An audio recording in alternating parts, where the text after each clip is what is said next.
कथा सरितसागर। अध्याय 94। ब्राह्मण बालक जिसने राजा को बचाने के लिए स्वयं का बलिदान दिया। राजा त्रिविक्रमसेन एक दृढ़ जबड़े और निश्चय भरी आंखों के साथ अशोक वृक्ष की ओर वापस लौटे। उन्होंने वेताल को एक बार फिर पकड़ लिया और उसे अपने कंधे पर पटक कर घने और शांत जंगल के बीच अपनी कठिन यात्रा शुरू की। जैसे ही वे चलने लगे, वेताल उनके कान के पास धीरे से हंसा और कहा, राजा, आप इतने अडिग क्यों हैं? आपको इस दुष्ट भिक्षु के पास मुझे ले जाने के बजाय इस रात का आनंद लेना चाहिए। हालांकि चूंकि आप अपनी जिद पर अड़े हुए हैं, तो इस अनोखी कहानी को सुनिए। चित्रकूट शहर में राजा चंद्रावलोक ने इतनी कृपा के साथ शासन किया कि उन्होंने अपनी प्रजा की आंखों में अमृत की वर्षा कर दी। बुद्धिमान लोग उन्हें वीरता के स्तंभ और सुंदरता के फव्वारे के रूप में प्रशंसा करते थे, लेकिन एक परम दुख ने उनके हृदय को छायांकित कर रखा था। यद्यपि उन्होंने अत्यधिक समृद्धि का आनंद लिया, लेकिन वे अपने सिंहासन को साझा करने के लिए एक उपयुक्त पत्नी नहीं खोज पाए। एक दिन अपने दुख को दूर करने के लिए राजा अपने घुड़सवार सेवकों के साथ शिकार करने के लिए एक विशाल जंगल में गए। वे अर्जुन की शक्ति के साथ लकड़ी के बीच से चले और अपने बाणों से सिंहों को धराशायी कर दिया। शिकार की गर्मी में उन्होंने अपने घोड़े को एक तेज प्रहार के साथ आगे बढ़ाया और वह पशु हवा की गति से आगे बढ़ गया। उसने एक पल में 10 योजन पार कर लिए और राजा को एक अलग जंगल के गहरे हिस्से में ले गया, जहां हवा शांत थी और छाया लंबी थी। वहां राजा को एक विशाल झील मिली, जहां कमल अपने डोलते हुए सिरों के साथ उन्हें संकेत देते हुए प्रतीत होते थे। एक अशोक के पेड़ के पास उन्होंने असाधारण सुंदरता वाली एक ऋषि कन्या को उसकी सहेली के साथ देखा। उसने छाल के वस्त्र और फूलों की माला पहनी हुई थी, जो उसके प्राकृतिक आकर्षण को बढ़ा रही थी। राजा ने प्रेम के बाणों से एक अचानक प्रहार महसूस किया और सोचा कि क्या वह तपस्या करने के लिए आई हुई सावित्री या गौरी है। वे सम्मान के साथ उसके पास पहुंचे और उसकी सहेली से सीखा कि वह महान ऋषि कण्व और अप्सरा मेनका की पुत्री इंदिवर प्रभा है। राजा ने कण्व के आश्रम का दौरा किया और बुद्धिमान ऋषि के चरणों में झुक गए। कण्व ने राजा को शिकार के क्रूर खेल को त्यागने और इसके बजाय सभी जीवित प्राणियों की रक्षा करने की सलाह दी। राजा ने इस सलाह को स्वीकार कर लिया और अपने राज्य में जानवरों की सुरक्षा सुनिश्चित करने के लिए हमेशा के लिए शिकार को त्याग दिया। कण्व इस निर्णय से प्रसन्न हुए और राजा को अपनी पुत्री इंदिवर प्रभा का विवाह में दान दे दिया। जैसे ही सूर्य पश्चिमी पहाड़ों के पीछे डूबने लगा, राजा अपनी नई दुल्हन के साथ अपने शहर के लिए निकल पड़े। जैसे ही रात हुई, उन्हें एक झील के पास एक विशाल अश्वत्थ का पेड़ मिला, जिसका पानी एक अच्छे मनुष्य के हृदय की तरह साफ था। उन्होंने घने पत्तों के नीचे फूलों के बिस्तर पर रात बिताने का फैसला किया। चंद्रमा उदय हुआ और उनके चारों ओर के स्थान को रत्न दीपों की तरह प्रकाशित कर दिया। लेकिन अगली सुबह जैसे ही वे जाने के लिए तैयार हुए, बिजली की तरह पीले बाल और कालिक की तरह काली त्वचा वाला एक भयानक ब्राह्मण राक्षस प्रकट हुआ। उसने आंतों की माला पहनी हुई थी और एक मानव खोपड़ी से रक्त पी रहा था। राक्षस भयानक रूप से हंसा और अपने निवास में अनधिकृत प्रवेश के लिए राजा को धमकाया। उसने गरजते हुए कहा, मैं तुम्हारा हृदय फाड़ दूंगा और तुम्हारा रक्त पी जाऊंगा। राजा के ऊपर भय हावी हो गया और उसने अपनी पत्नी की रक्षा के लिए दया की भीख मांगी। राक्षस ने एक भयानक सौदा पेश किया। यदि राजा 7 साल का एक ऐसा ब्राह्मण बालक प्रदान करता है जो राजा की खातिर स्वेच्छा से स्वयं को अर्पित कर दे, तो उसे बख्श दिया जाएगा। बालक के माता पिता को उसके हाथ और पैर पकड़ने होंगे, जबकि राजा स्वयं अपनी तलवार से अंतिम प्रहार करेगा। राजा अपने डर में शर्तों पर सहमत हो गया और भारी मन से अपने चित्रकूट शहर लौट आया। उसके मंत्रियों ने उसे सांत्वना दी और एक नेक आत्मा की तलाश में भूमि की खोज करके शिकार खोजने का वादा किया।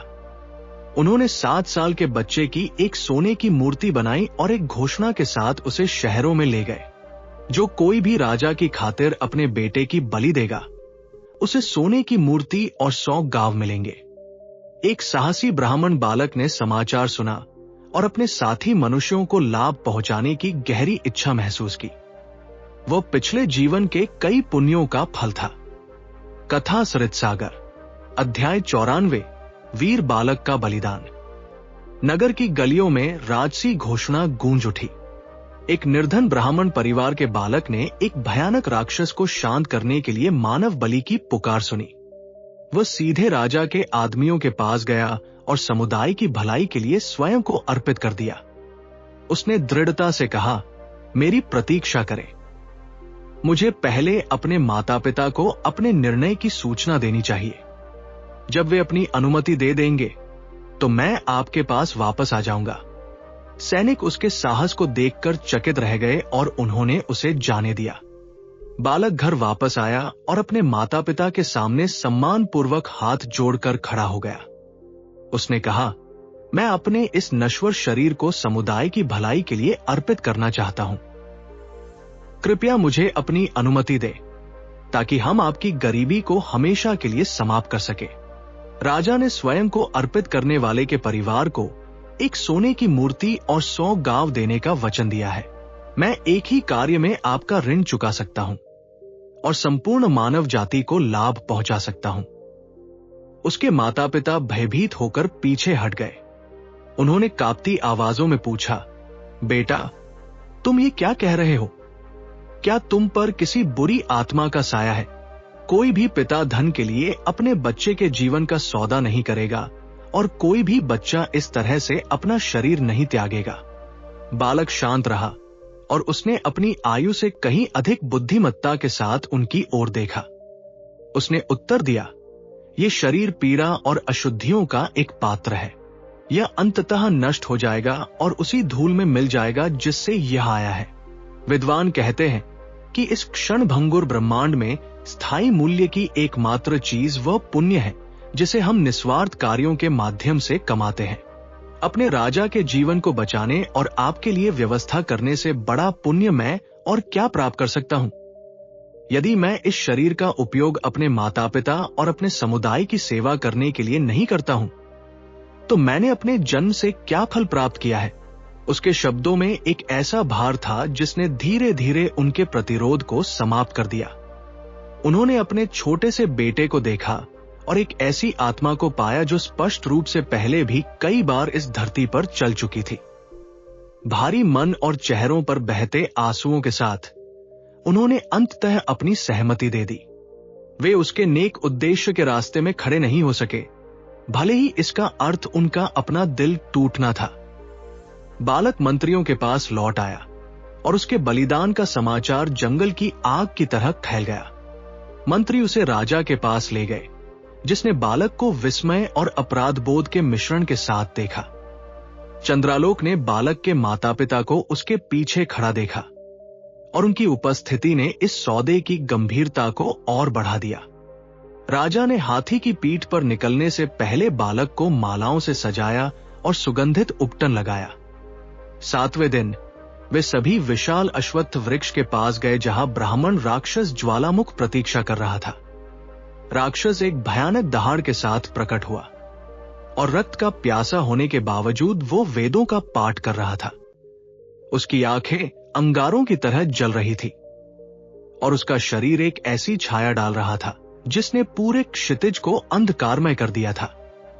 हवा उसकी प्राचीन और भयानक शक्ति से गूंजती हुई प्रतीत हो रही थी।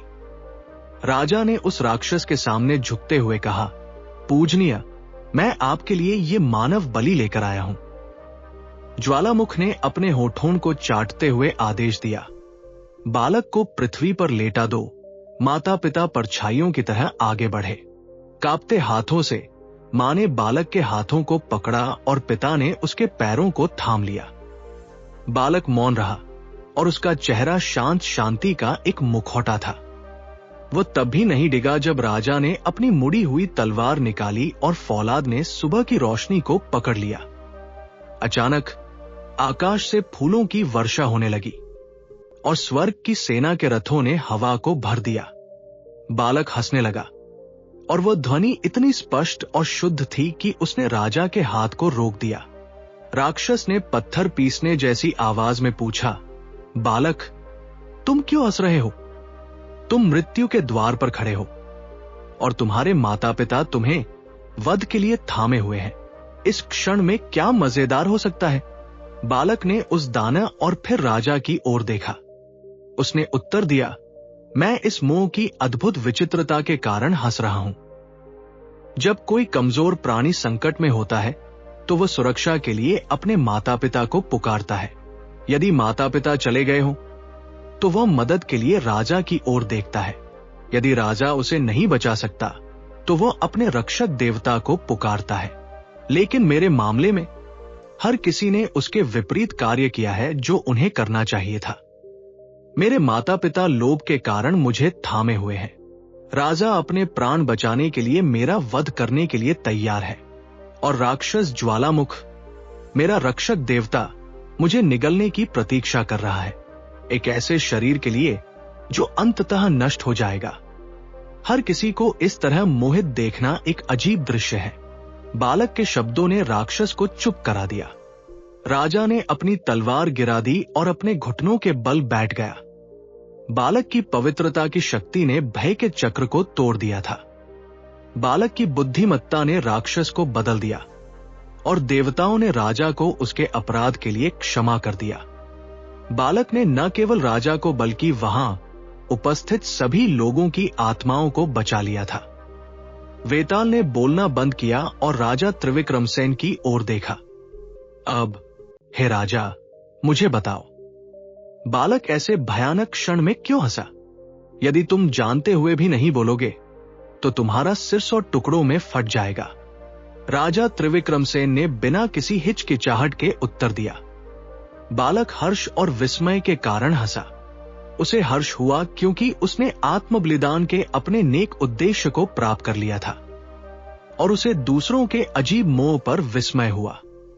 उसने देखा कि यद्यपि सभी देवताओं और मनुष्यों के लिए मृत्यु निश्चित है, फिर भी ये लोग एक नश्वर शरीर के प्रति अपने लगाव के कारण पागल हो रहे थे। उसकी हंसी उस भय पर विजय थी जो दुनिया को बांधता है। वेताल हंसा और राजा के कंधे से गायब हो गया और एक बार फिर अपने स्थान पर लौट गया। दोस्तों, अगर आपको ये कहानी पसंद आई हो तो इस वीडियो को लाइक करें, चैनल को जरूर सब्सक्राइब करें।